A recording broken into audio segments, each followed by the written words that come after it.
Let's all pray our favorite prayer here at the feast. In the name of the Father, the Son, the Holy Spirit. Amen. Together, today I receive all of God's love for me. Today I open myself to the unbounded, limitless, overflowing abundance of God's universe. Today I open myself to God's blessings, healing, and miracles. Today I open myself to God's word so that I become more like Jesus every day. Today I proclaim that I am God's beloved, I am God's servant, I am God's powerful champion. And because I am blessed, I am blessing the world. In Jesus' name, amen, amen. Let's honor God's word. Thy word is a lamp unto my feet and a light unto my path. Father, speak to us tonight. We need a word from you tonight.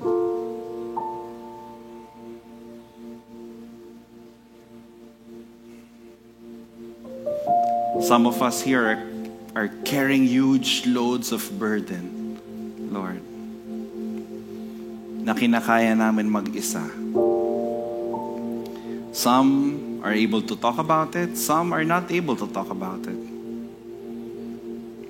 But at the end of the day, I know that you know.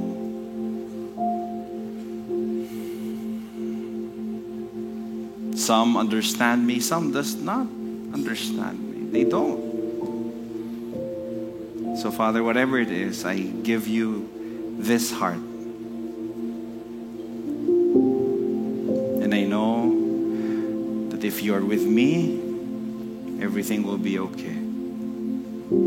Though my plans are not working, your plans are better than mine. And I surrender to you. In Jesus' name. Amen. Amen, amen. The Father, the Son, the Holy Spirit. Amen. Let's give the Lord again a big hand, everybody. Thank you so much. Please be seated. Yeah. Pakisabi sa katabi, you're blessed. Yeah. Salamat, worship team, and of course to all our servants. Maraming salamat po. For those who are listening online, thank you again for tuning in. You are a blessing to us. Our online ministry is growing and growing by the day, by the week. So maraming salamat. My request is for you to share this message to your group, sa Facebook, or sa personal page mo. Sana huwag ka mahiya na sinishare mo to. I-public mo pa. And of course, for those who are listening and those who are blessed with so much, and I know that you will give as well to this ministry so that this ministry will continue. So here are the many ways that you can share and give your blessings here at the feast. And again, my request is for you to send a copy of the deposit slip so that we can account it accordingly. Pambayad ng ilaw dito, no? Sa Makati Sports Club. All right. So we are gonna give a talk message about rested. Pakisabi nga, rested. Yan. So for those who are here for the first time, pang-apat na pong talk ito, no? So sana balikan nyo yung mga past few weeks kung gusto nyo habulin. Pero kung hindi naman, kung first time mo, baka naman the Lord has something for you as well for you today. So this is the 4th installment of a 7-week series. So 7 weeks po ito. Yung rested na yan. Rediscovering the Sabbath. We've been talking about rest for the past few days because I know that a lot of you are tired already. Can you look at the person beside you? Pagod na ba yan? Pagoda na, di ba? Daming ginagawa sa buhay. O pagod na magpahinga, pwede rin naman yon. Kakapahinga. You're thinking of a lot of things na rin, di ba? So, yeah. And talk number 4 is about Jubilee. Yeah. We are curing this sickness, this pandemic called overworking but underliving. Yan yung next slide. Yan yung tinatry natin i-solve. Yung cure na yan. Ang dami kong ginagawa. Parang dami kong ginagawa. But still, my life is not yet full. And the one big message for tonight is this. Remember who you are. Can you tell somebody beside you, please? Remember who you are. Naalala mo ba kung sino ka? Diba? my children are here. Kita niyo naman 5, 3, and 1, of course. Mateo, 14. So, magulo yan talagang dito. And they're very, very confident to walk up the stage sometimes. Kaya may mga guard tayo dyan na hindi sila pwede pumunta dito. Because alam nila, grabe confident nila. I can just go up the stage anytime I like. Why? It's my dad. Diba? The one giving the talk is my dad. Diba? Try niyo, kayo mismo. Sige, go. Gusto niyo ba? Subukan niyo. Sige lang. Punta lang kayo dito sa stage. Talong-talong kayo dito. Kasi hindi yata parang pwede ba yan? Diba? Because, again, they're very confident because they know who they are. And sometimes because of the many, many problems that we are experiencing, we forget who we are. Diba? Kanya, makikipag-break ka. Anong usually sinasabi? Pag nakikipag-break, kailangan ko munang, diba, hanapin sarili ko. Diba? Parang nasabi na ni ate yon. Diba? Parang kailangan ko muna hanapin sarili ko. And you know what? That I have to find myself first is actually a valid reason for breakup. Kasi hindi nila alam kung sino sila eh. They've been jumping from one relationship to another. Hindi na papahinga. Nagsimula siya mag-girlfriend nung grade 8 siya. Or 8 years old siya or 9 years old siya. Tapos nung 38 siya, sino nga ba ako? Ano nga ba ako? And your identity, again, remember who you are. Number 1, you're beloved by God. You're God's beloved. And number 2 is this. Every person is also God's beloved. Mahal ka ng Diyos. Amen? Yung tao sa tabi mo, mahal din ng Diyos. Amen? Parang hindi masyado. Ano? Mahal din niya ng Diyos. That's why we remember, kailan mo ba maalala na mahal ka? Kailan mo ba maalala na the people beside you, behind you are also loved by the Lord? When you take time to pause and appreciate. When was the last time you paused and appreciate? May kilala kayong mareklamo sa buhay. Mareklamo sa sweldo. Mareklamo sa lahat. That's why Sabbath rhythms are weekly. Ito na, 7 annual festival, Sabbath year, and Jubilee year. Shabbat. Sabi nga, Shabbat. May kilala kayong taong ganyan? Ayaw, yung Shabbat ng Shabbat. Yeah, sorry. Nag-click yung Tito Joko. Alright. Diba? Shabbat ng Shabbat. Shabbat means to stop. So let's go first to Leviticus. Let's go to God's word first. When you enter the land I'm going to give you, the land itself will observe a Sabbath to the Lord. For 6 years, sow your fields, and for 6 years, prune your vineyard and gather their crops. But on the 7th year, so 6 years, on the 7th year, you have to have a year of Sabbath rest, a Sabbath to the Lord. What does it mean? What is Leviticus telling us? There is supposed to be 1 year of doing nothing. Pakitingnan ng katabi mo, ang kaya ba niya ma-afford yun? 1 year. Hindi magtatrabaho, hindi gagalaw. Pag sinabi mong vacation, ano ba nasa isip ninyo? Sige nga. Ikaw, Ina, pag nagsinabi vacation, nasa isip mo? Ha? Gala! Ano? Hilata. Sorry, kala ko gala. Kasi parang kung gumala. Ikaw, Gail? Ito si Gala, ito si Hilata. So alam niyo na yung age difference itong dalawang to. Ano? So medyo, ang ibang pahinga niya, ibang pahinga mo. Di ba may mga ganun? Ano ang pahinga para sa'yo? Iba para matulog na lang, mag-Netflix lang. I have a friend. Kunyari, we would go to, kailan ba kami huling pumunta? Boracay. Kunyari, nag-Boracay kami. Ang pahinga ko, iba sa pahinga niya.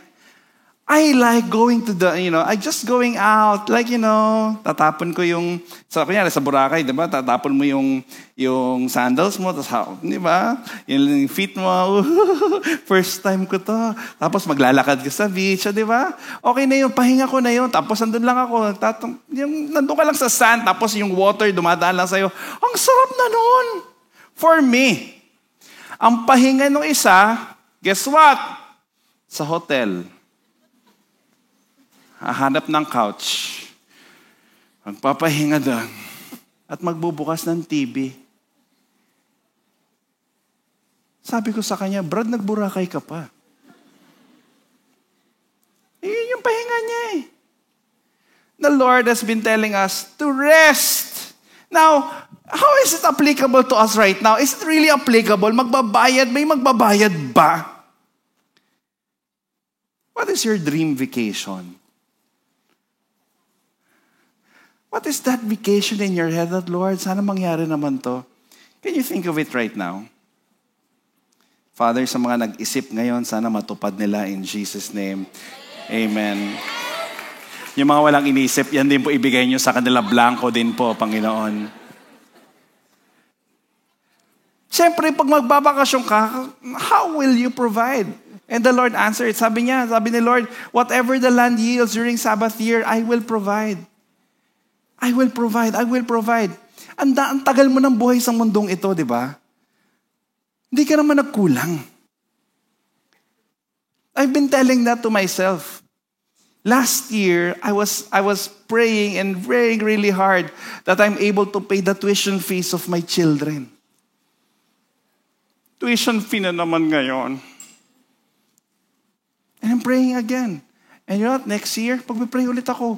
Pag-pray na, then I will stop. Because the problem is this. In our busyness, we forget that every blessing comes from God. We forget everything is really manna.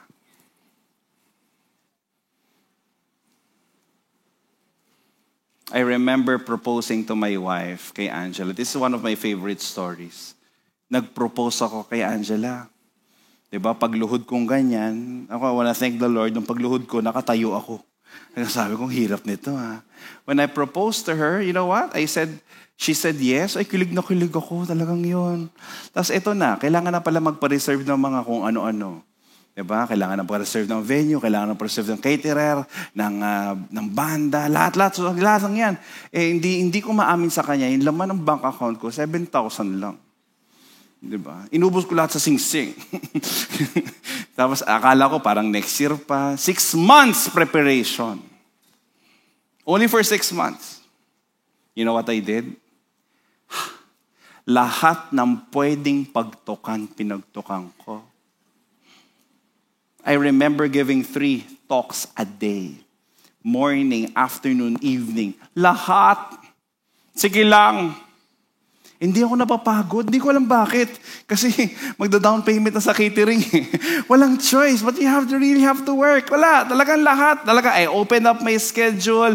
Kung ano pinagagawa ko. I was telling my managing consultant, give me ito yung mga minimum talks ko a week. Tapos I was telling Brother Arun, kung may extra ka, miski, taga-bukas lang ng projector mo. I was telling Brother Bo, kailangan mo ba ng usher? Basta may bayad ha. So I was telling him everything. Talagang lahat po ng pwedeng pinagrakitan ko po talaga. Ushering sa mall, ginawa ko rin po yan. Sa isang event, yung asawa ko nag-e-event din ako. Kala mo, bouncer ako doon. Diba? Ano yung bounce ko? Ito lang naman binabounce ko. Pinatula. Bakit? Sayang ang bayad doon. And to be honest with you, this is my computation. Siyempre, nagko-compute ako. No matter how much I work a day, hindi aabot yung budget.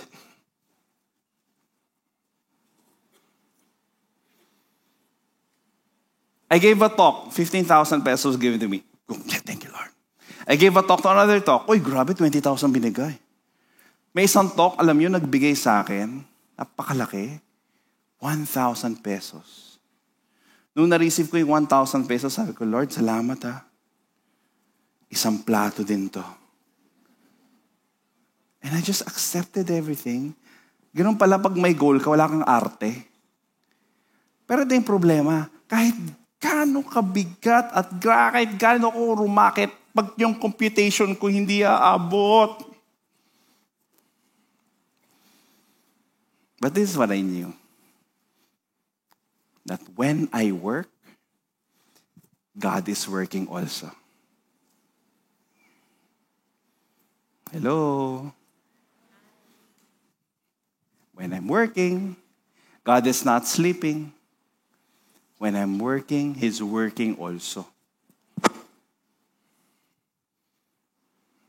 dasal ko every day, Lord, God will provide, God will provide, God will provide, God will provide. God will provide. And God provided.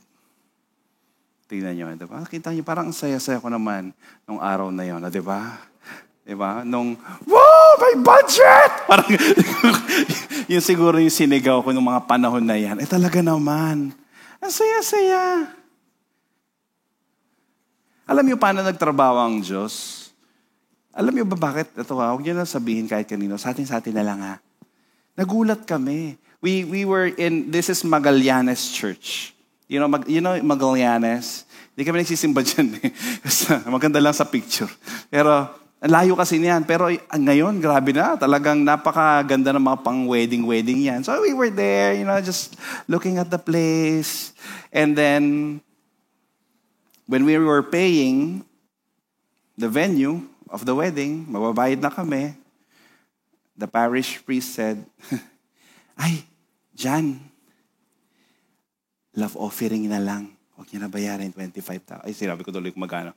Huwag niya na bayaran niyang Opo,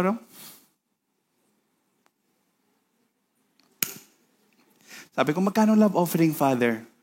500? Pwede na yan. Okay na. Tapos sabi, hindi, pang kuryente lang, kahit magkano na lang. Ay, naku. Akalain mo yun, nung nagtatrabaho ko, so nagtatrabaho din si Lord. Dapat, 2,500 per head yata ako sa caterer. Ginawa lang 1,000. Bait ako eh. Tapos, yung photo video ko, halos ibigay yata. Yung venue namin, may mga venue na yan, mahal yan eh. Sabi ko kay Angela, wala ka bang kakilala dyan? Sabi, meron. Magkano? 200. 200? Sige.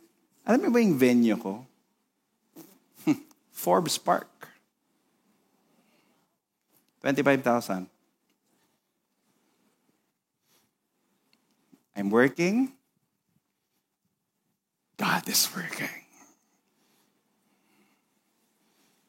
Kinasal na kami. Okay na. Alam mo, dasal ko araw-araw? God will provide. God will buntis ka. God will provide. After 2 years, buntis ka na naman. God will provide.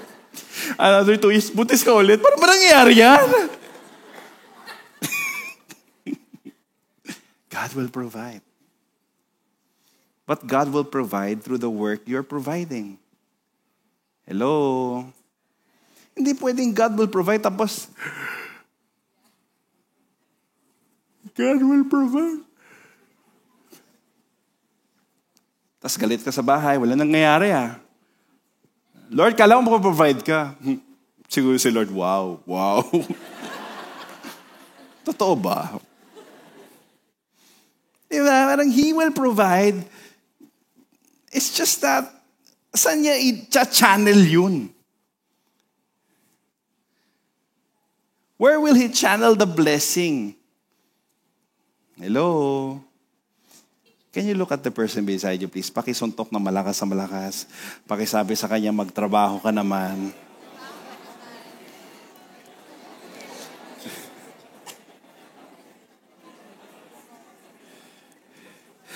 I love this quote. This is my second favorite quote from St. Augustine.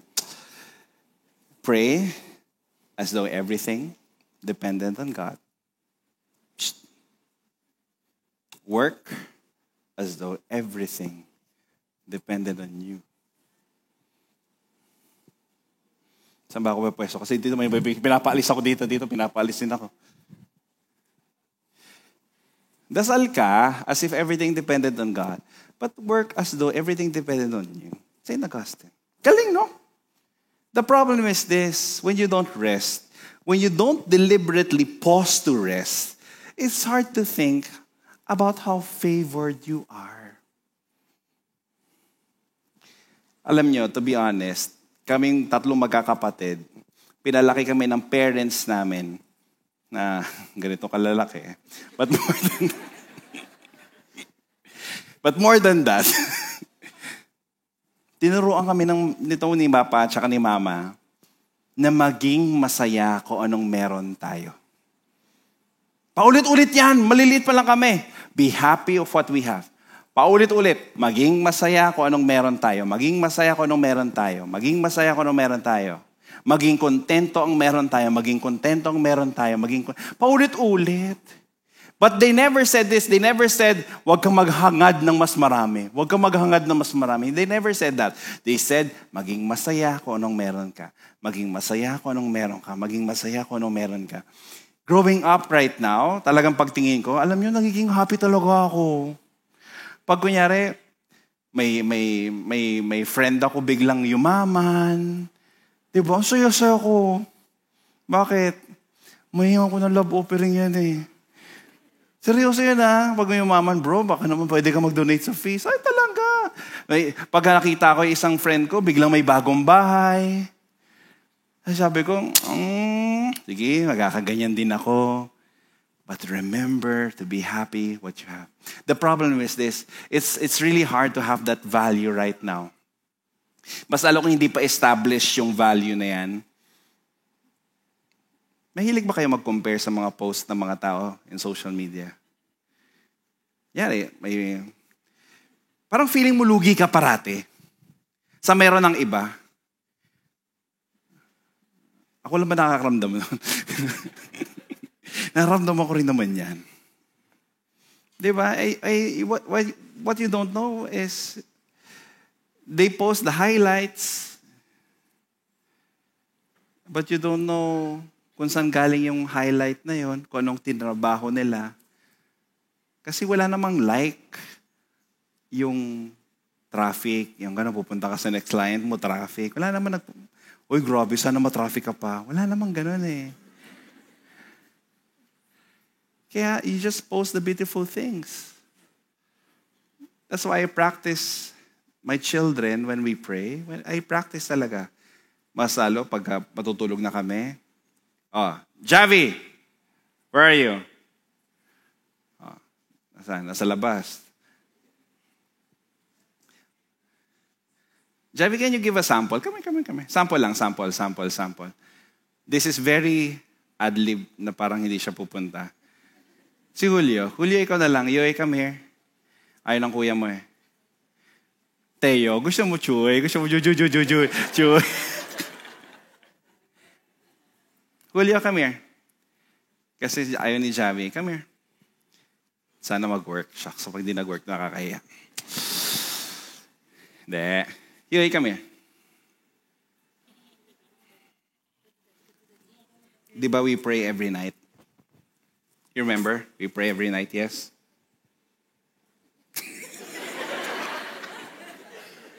Julio, in the name of the Father,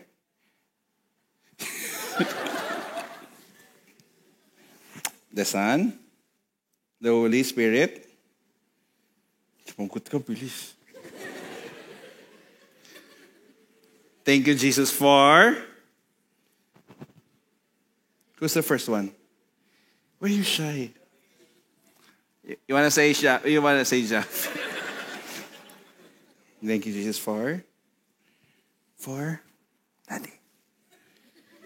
Mommy. What did you eat today? Amoy spaghetti pa, no? Tonight we pray, ha?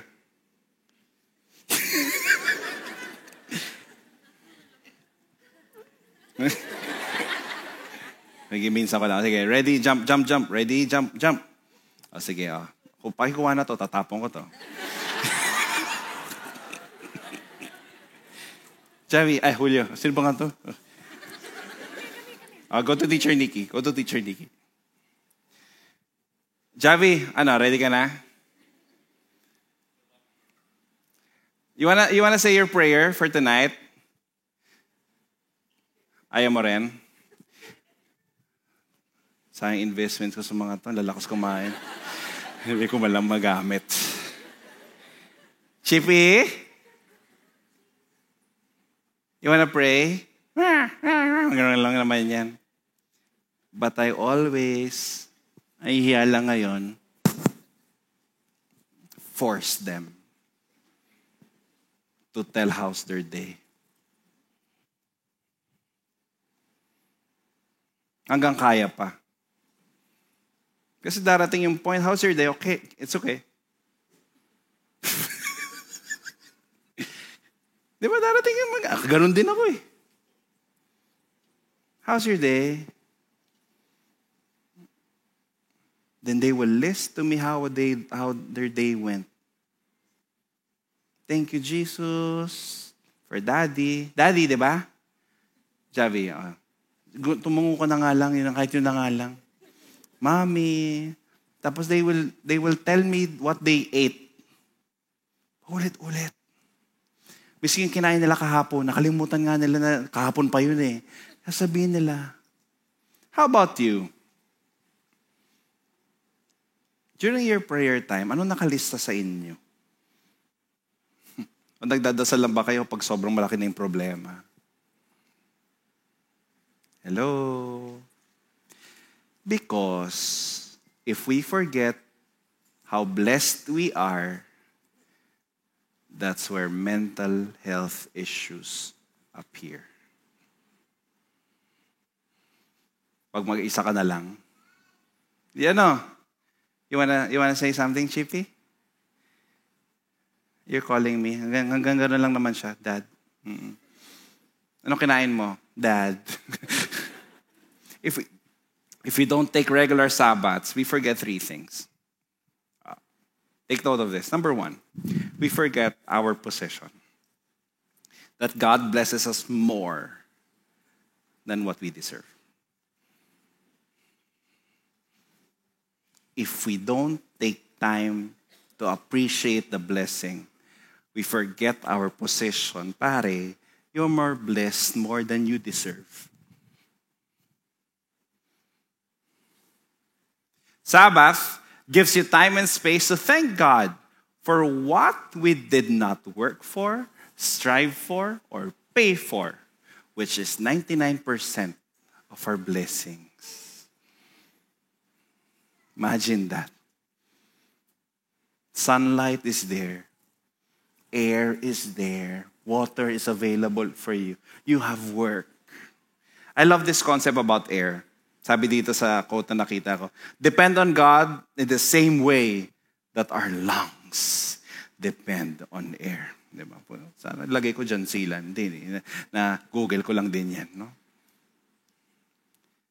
So let's depend God. Number 2 is this. We forget our provision. That God is meeting your needs at the right time. In Jesus' name, amen. God is meeting your needs at the right time. God is meeting your needs. God will provide. God will provide. You may ask, what will we eat on the 7th year if we do not plant or harvest our crops? I will send you such a blessing. Tingnan ito in the 6th year that the land will yield enough for 3 years. While you plant during the 8th year, you will eat from the old crop and will continue to eat it until the harvest in the 9th year comes in. Pakisabi nga, God will provide. Can I be practical with you? I just want to bring this message down. Habang nagre-review ako, Lord, paano kaya ito mapaparamdam sa normal tao? Like, in normal tao. Like, how can I bring this message down to people? And this provision of the Lord. As you know, my dad recently passed away June 16. Ano pa lang ba ngayon? July 9. So mag-go 1 month pa lang siyang. And my wife has been telling me there are nights daw. There konting mga nights that I would be crying in my sleep. May mga nights during this past few weeks na tutulog na ako. Tapos umiyak daw ako habang tulog. Sabi ko talaga, okay. Tapos hindi ko maalala ba ito umiyak. Siguro, wala lang. You're still grieving eh. So, anyway.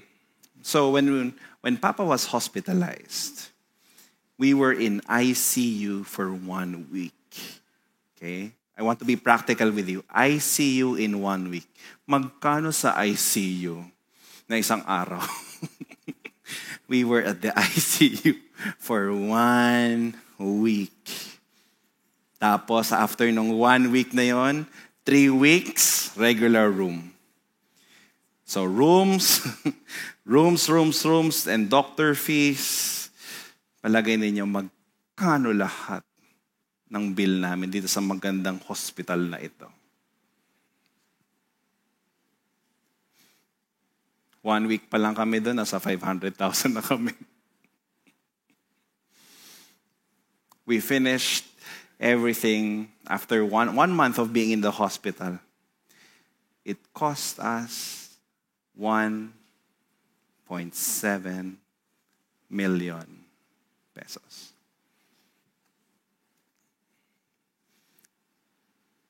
I was praying to the Lord.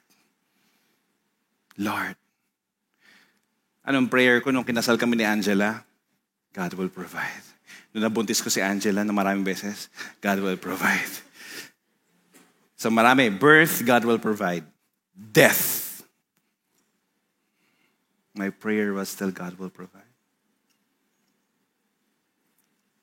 Kaming tatlo nag-usap. Kami yung tatlo magkakapatid. Magkano pera? As a kuya, magkano pera? Okay. 1M. Very good. Lord, God will provide. Sanang 700, Lord. God will provide. We got the bill. Meron pala yan, pag senior na, yung senior citizen na, marami ka palang pwedeng ipasok kung ano-anong card na gusto mo ipasok. Senior citizen, may health card pa yung kapatid ko, PhilHealth, Makati Zen, o di ba lahat? Sino ba meron dyan? Sige lang. Ayan, bistro. Pwede. Ay, hindi na pala pwede. Ano bang card meron si Papa dyan? Di ba? So lahat ng mga pwede yung discount. Alam niyo kung magkano yung discount namin? 700,000. God will provide.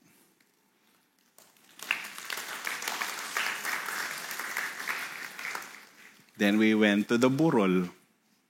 Eto na, burol na. Paalam ako sa kapatid ko kung pwede ko i-share to. Wala naman siyang choice. Ang burol ni Pa. We had to extend because we're waiting for our tita that's in the US. Pinili ko. Alam niyo yung pinili kong room? Ha! Worth 300,000. May dasal ulit ako, Lord, saan itong 300,000? Pray ako. Ganun pala, first time namin mamamatayin sa pamilya. Hindi ko naman gusto sana agad-agad yung next time, no? Ganun pala yun, pag pupunta ka ng patay, kasi nagbibigay lang po talaga ako pagka patay na. I've never received any abuloy from buhay naman ako eh. Pero kunyari, as a feast family, may namatayan somewhere, as a feast family, nag-a-approve ako ng mga budget niyan. O, sige, bigyan mo yung abuli yan. So, ako taga-approve lang po ako ng budget, but I never really experienced the impact of that giving. Just to be clear.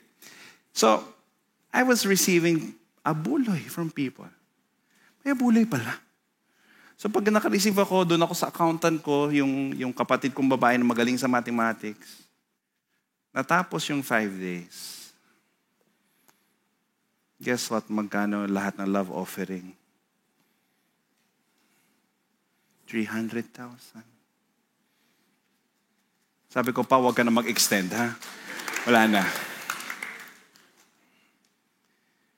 And I'm just realizing it now while I was confirming it with my sister.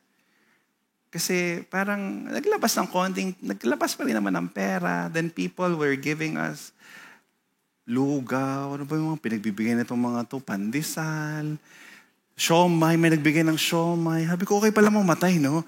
Sabi, ano pang meron binigay dito? Can I talk to maybe some people here that are having financial struggles? Or struggles with how will the Lord provide? Declare this with all of your heart. This next slide.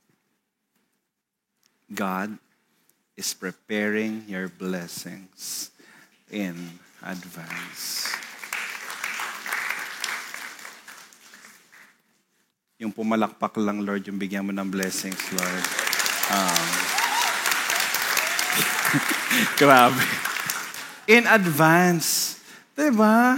Tapos ito pa, nung nasa Loyola kami, nagulat ako. Nagulat talaga ako kasi kliyente ko nga pala sa mga training itong Conception Family na may-ari ng Loyola. Bigyan kami ng discount. Kaya pag tinitignan ko kung yung aircon ba dito, Carrier, papasalamat ako, Daikin yan. Okay lang naman. Sige. So yung ganun, sana Lord, i-bless mo pa itong Conception Family na to, Panginoon. Diba? Sa mga hindi masasaya sa kumpanya nila, ang prayer ko, sana na-establish na yung kumpanya na magiging masaya ka. Amen? Tapos sana yung business na-establish na para mag-prosper ka. Amen? May mga single pa ba dito? May mga single pa? May mga single. Sana pinanganak na para sa'yo. God is preparing your blessings. Amen? Willing to wait naman. Lord, 50 na ako. Jeremiah 29, it says, for I know the plans. So, basahin niyo to. 1, 2, 3, go. For I know the plans I have for you, declares the Lord. Plans for welfare and not evil, to give you a future and a hope. So my invitation is this. Work very hard, but surrender hard too. Amen. Na sana, ito yung core attitude mo pag nagpapahinga ka, ha? Lord, I'm signing off, ha? I've done everything I can. It's your turn. Do your miracle, your stuff. Amen? So that's Sabbath year. For a brief while, can I just go to Jubilee year? Alam mo ba yung kantang yan? Sino inabutan yan? There's a time of joy, a time of peace, a time when hearts are then set free, a time to heal the wounds of division. Tutuloy ko to, ha? In the time of grace, a time of hope, a time of sharing the gifts we have, a time to build the world that is... Ang daming matatanda dito. It's the time to give thanks to the Father, Son, and Spirit. And with Mary, our mother, we sing this song. Sabay-sabay mga matatanda. Open your hearts to the Lord and begin to see the mystery that we are all together as one family. No more walls, no more chains, no more selfishness and closed door, for we are in the fullness of God's time. It's the time of the great Jubilee. Open your... Hindi ko na, okay na yan. Di ba? Grabe. Daming matatanda dito. Yung mga bata, ano yun? Ano yun? Ba't sabay-sabay sila lang nila yun? Grade 6 po ako noon. Paulit-ulit yun. Open us. Ay, nako. Jubilee. In addition, sabi ni Lord, patapos na itong talk na to, tiisin nyo na, you must count off 7 Sabbath years.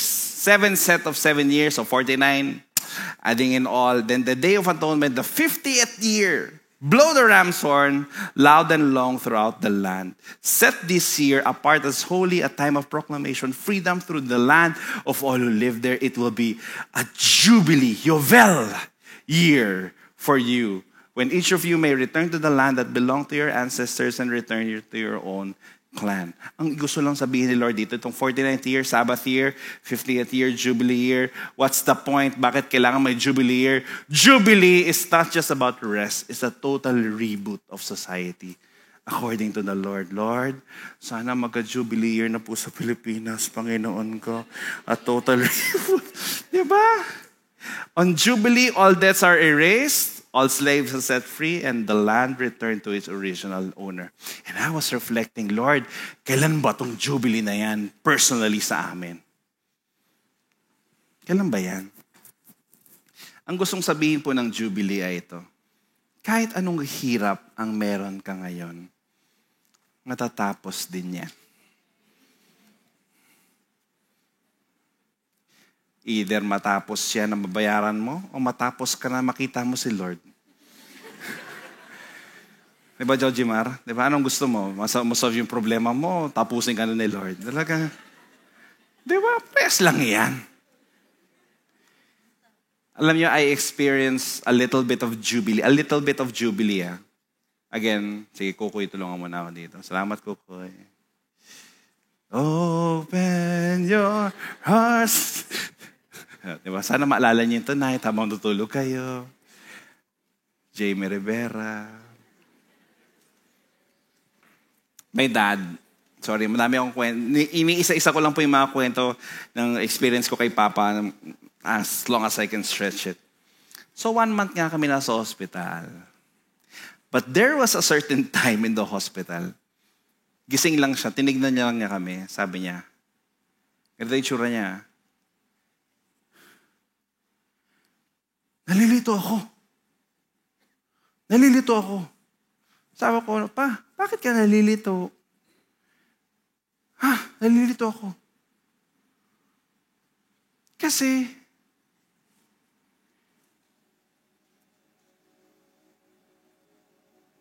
kanina naglalakad lang ako dito eh. Sabi ko, okay, ano nangyari pa? Kanina naglalakad lang talaga ako dito. Tapos, hinahanap ko yung kasi pag nagda-dialysis kami akong tube dito. Walang tube. Tapos naglalakad lang ako dito. So I was looking at titignan ko tong bed. I was looking at this bed. Sabi ko, bakit? Sino itong nakahiga dito?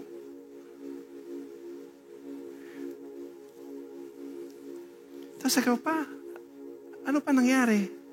Hindi, nalilito ako talaga eh. Kasi bakit ako yung nakahiga ngayon? Hindi ako yung nakahiga dito kanina eh.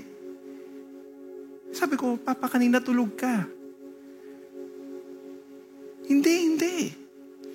Naglalakad ako dyan. Tapos sinabi ko, bakit? Si Adrian ba yung kapatid kong yung brother ko? Sabi, si Adrian ba yung nakahiga dito? Bakit siya may sakit? And then, no joke sabi niya, and then,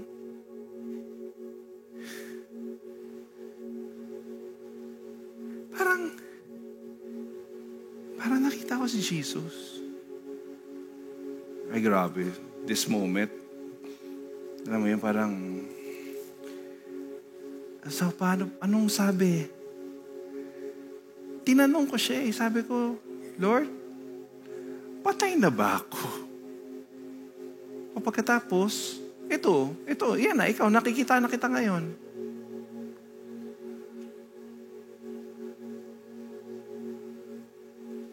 Di ba ka-video call ko pa yung mga kapatid ko? Ka-video call ko, kasi ka-video call niya nung gabi. O ano nangyari? Si Jesus kasama sa video call. Sabi ko, naka-Skype? Naka-Skype? Oo. Anyway, kamusta araw mo? Ganun na naman siya. One moment like that. Alam mo, nung sinasabi niya yan, hindi ko lang pinapakita sa kanya, pero at the end of his life, we're not talking about money or problems or bills. We talked about our relationship with each other. Paulit-ulit siya, alagaan mo nanay mo alagaan mo nanay mo. What is Jubilee, my dear friends? Jubilee is this. It is the radical detachment to possessions with Jesus as King. Lahat ng meron ako, pwedeng mawala.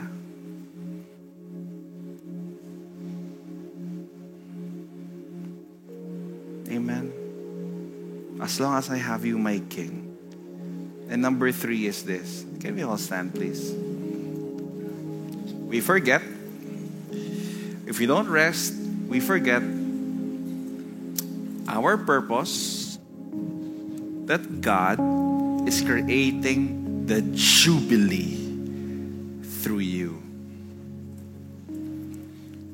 My dear friends, you don't have to wait for your deathbed to experience jubilee. You are God's jubilee for the people around you. You're God's jubilee for the people around you. If I'm talking to financial advisors here, you know what? Hindi benta yan. Tingnan mo, you are God's hope to the person that you're talking to. If you're an accountant, pag na balance mo yan, ikaw ang grace sa kumpanyang yan. If you're a call center agent, when you receive a call, you are God's jubilee for that person. Everything you do can be a jubilee to somebody. Amen. That's why I want to ask you, are you experiencing jubilee right now in your own personal lives? Kasi kung hindi ka masaya sa ginagawa mo, hindi ka masaya sa direction ng buhay mo, baka kailangan mong magpahinga, mag-reset, then ask the Lord. Sabbath is a time to ask the Lord for directions. Saan nga tayo papunta, Lord, nga ulit? Ano nga bang goal natin ulit, Panginoon? Sabbath give you time and space to dream again.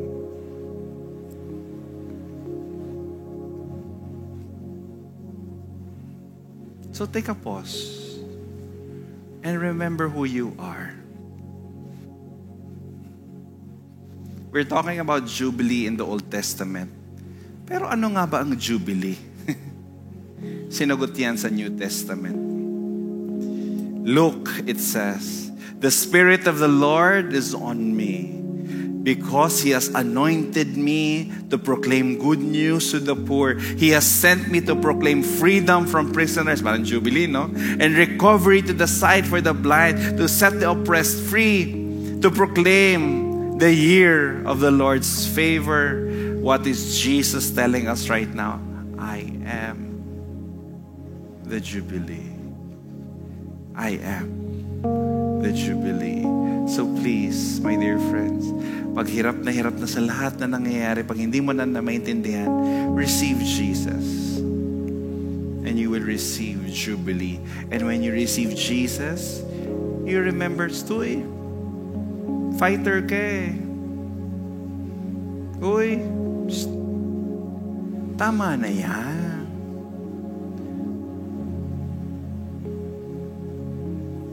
Feeling mong talo ka na sa buhay? Uy,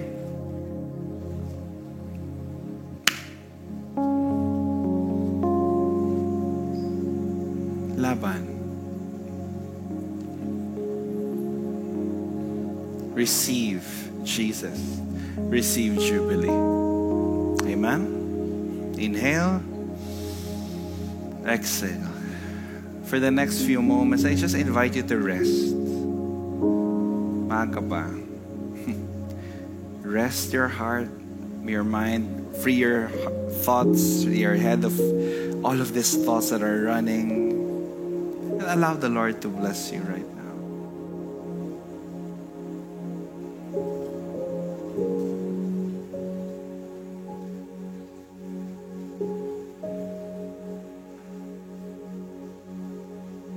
Jesus.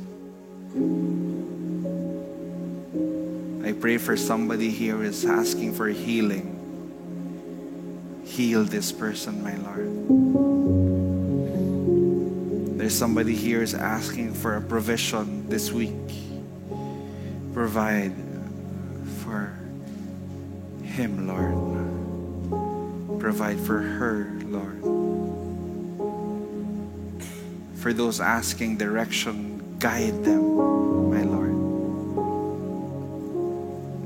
Embrace them. Be with them. May they receive you. In Jesus' name.